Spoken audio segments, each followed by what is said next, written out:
वो निकल नहीं रहा, कॉन्स्टिपेशन की स्थिति है, वो जाके खून की नलियों में जमता है, ब्लड प्रेशर इंक्रीज करता है। दूसरा, मेंटल डिसऑर्डर हमसे ग्रसित है, एंजाइटी, बहुत ज्यादा सोचते हैं, डिप्रेशन में जा चुके हैं, हर समय स्ट्रेस रहता है काम को लेके, व्यापार को लेके। ऐसी कंडीशंस में क्या होगा?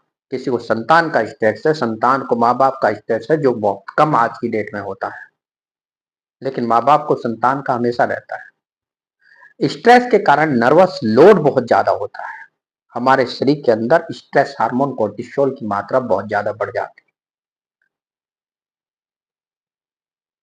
एंजाइटी, स्ट्रेस और डिप्रेशन, ये चीजें हमारी प्राण वायु को दूषित करती है। जब प्राण वायु दूषित हो जाती है, साधक पित्त दूषित हो जाता है, दो दोष आयुर्वेद के हिसाब से बताऊंगा, तो ब्लड प्रेशर बढ़ जाएगा। दूसरा, फिजिकल एक्टिविटी चूंकि है नहीं, तो आपका वास्कुलर लोड बढ़ जाता है, दौरा जो है खून का दौरा वो बढ़ जाएगा, लेकिन उसका प्रेशर बढ़ता है क्योंकि नलियां आपकी सख्त बन चुकी है और आपकी व्यान वायु दूषित हो जाती है। जब आपकी व्यान वायु दूषित हो जाती है तो हार्ट से लेकर शरीर तक जो नलियों का जाल, खून की नलियों का, जिसे आर्टरी कहते हैं, बढ़ा हुआ रहता है। आर्टरी सख्त होने के कारण समुचित रूप से उनमें जो है ब्लड प्रेशर बढ़ जाता है, क्योंकि वहां लचीलापन खत्म हो चुका है।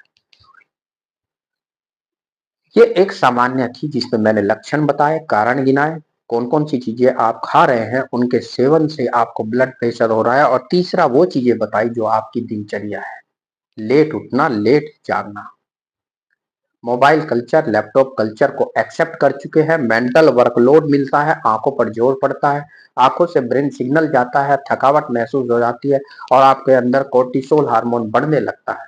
होता क्या है, आपका ब्लड प्रेशर राइज हो जाता है, क्योंकि सर्कुलेशन प्रॉपर चाहिए। एक ही पोजीशन में आप बहुत देर तक बैठे हुए हैं।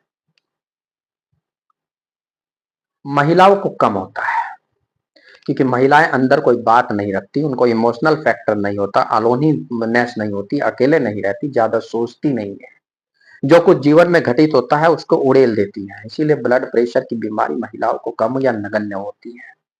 पुरुष अंदर अंदर सोचता रहता है और फालतू की बातें सोचता है। जिंदगी जीने के लिए है, सोचने के लिए नहीं है।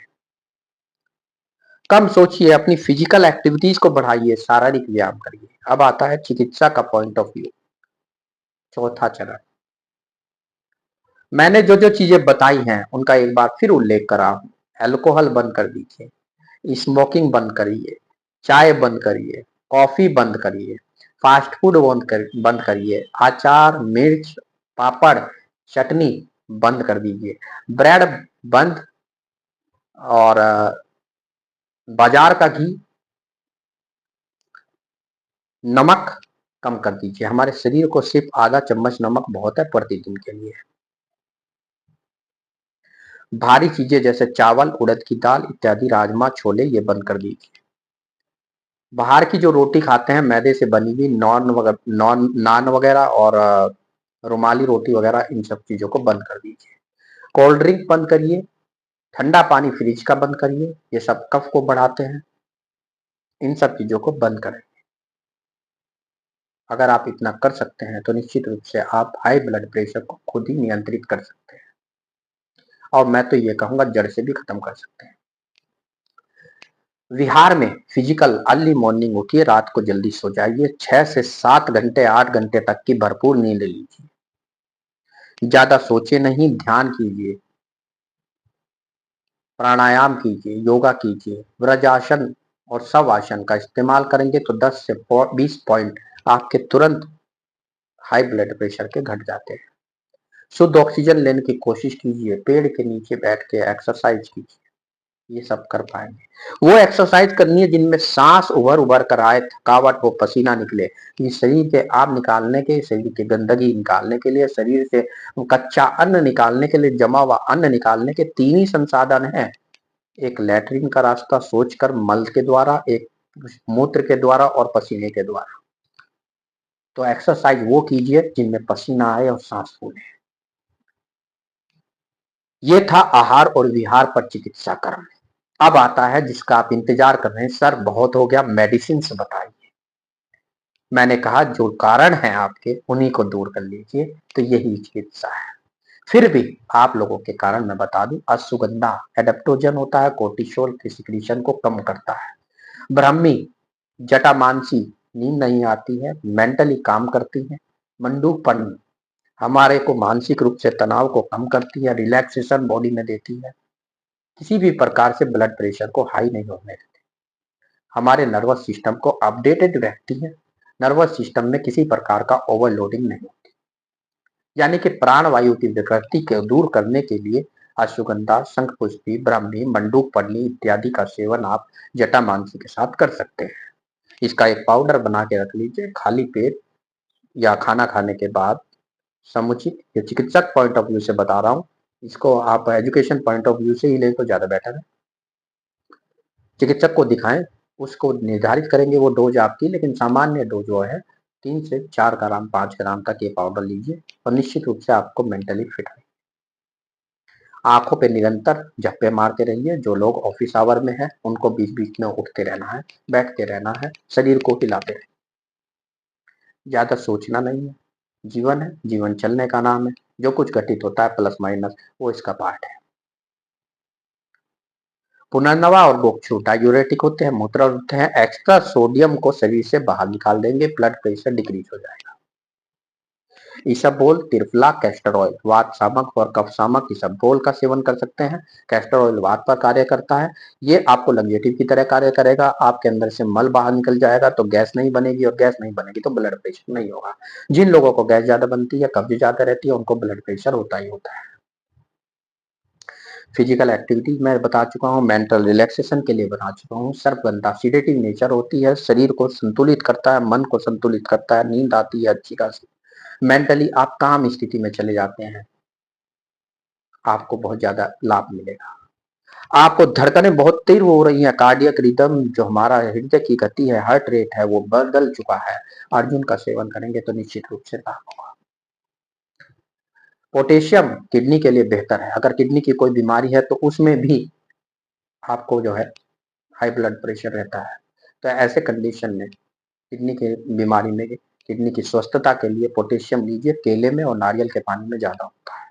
हार्ट रेट चूंकि बदल चुका है, पाल्पिटेशन आती है, स्ट्रोक हो सकता है, कभी भी हार्ट अटैक आ सकता है, मैग्नीशियम अपनी डाइट में ऐड कर लीजिए।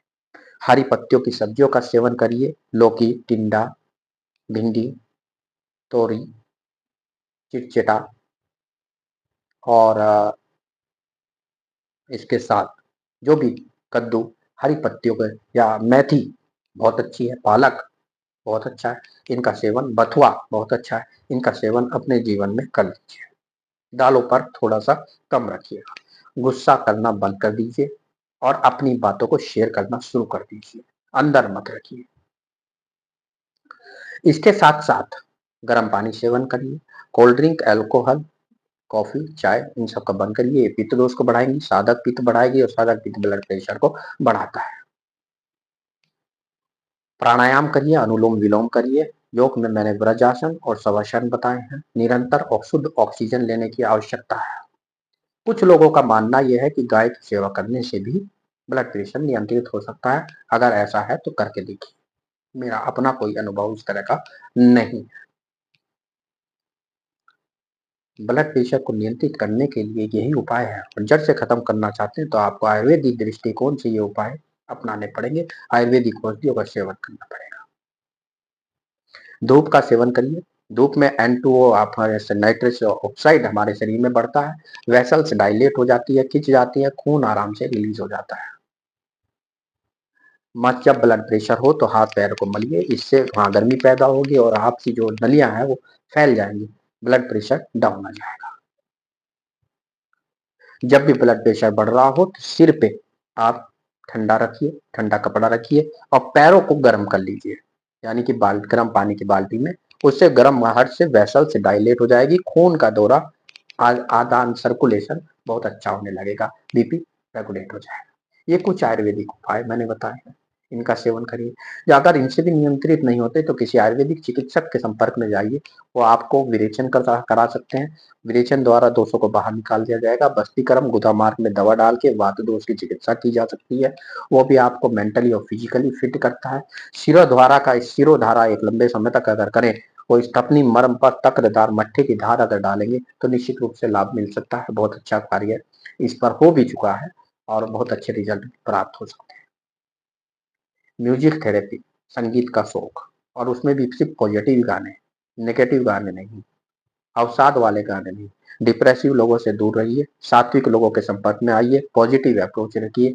जब तक आपका मन मस्तिष्क शुद्ध नहीं होगा, मन मस्तिष्क खुश नहीं होगा, किसी समस्या से निजात नहीं पा पाएंगे। हाई ब्लड प्रेशर को सिर्फ बीमारी मत मानिए, ये कॉम्प्लिकेशन है। माइग्रेन के लोग, डायबिटीज के लोग, प्रोस्टेट के लोग, रीनल स्टोन जिन लोगों को पथरी बन चुकी है, उन लोगों को ब्लड प्रेशर होता ही होता है। माइग्रेन की दवा में कॉम्प्लिकेशन के रूप में ब्लड प्रेशर आता है। तो डायबिटीज वाले, प्रोस्टेट वाले, रीनल स्टोन, रीनल की जिनको किडनी की किसी प्रकार की बीमारी है या पथरी है, वो लोग इसका बचे, इससे तो ज्यादा बेहतर है। लाइक, कमेंट, शेयर करना ना भूलें। हाई ब्लड प्रेशर को एम्लोडिपिन, एटेनोल के पत्तों से नियंत्रित करने की कोशिश मत कीजिए। साइलेंट किलर है, किसी दिन आपको हॉस्पिटलाइज कर देगी। हो सकता है आप मृत्यु को भी प्राप्त हो जाए। हेमरेज इसका कॉम्प्लिकेशन बहुत है, स्ट्रोक इसका कॉम्प्लिकेशन है, हार्ट अटैक इसका कॉम्प्लिकेशन है, इसके कारण जो बीमारियां हैं, किडनी फेल्योर होने लगती है। तो ऐसी अवस्था में इसको हल्के में मत लें। मैं यही कहूंगा कि पत्तों में जीवन मत जिए, थोड़ा लाइफ स्टाइल को चेंज करने की आवश्यकता है। जब तक आप लाइफ स्टाइल को चेंज नहीं करेंगे, अपने खान पान को नहीं बदलेंगे, दिनचर्या को नहीं बदलेंगे, आप स्वस्थ नहीं रह सकते। ये वैद्य साकेत कुमार के वचन है, इनको सुनकर लिख लीजिए।